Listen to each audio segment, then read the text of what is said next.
Ito na ngayon ang bagong update dito sa Divisoria mga boss. July 8, Tuesday. Nakita nyo naman mga boss, ang linis, grabe.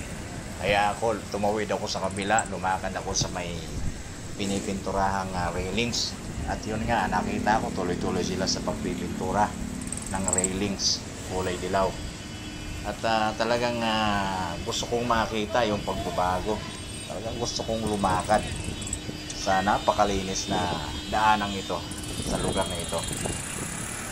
Kaya okay na okay talaga. Kitang kita ang pagbabago.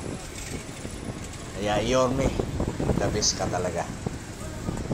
Ang linis oh, kita nyo naman diba? Ayan niya, hanggang sa bumalik na ako. Talagang parang iba relax. Parang komportable ka sa paglalakad pagka malinis yung nilalakaran mo.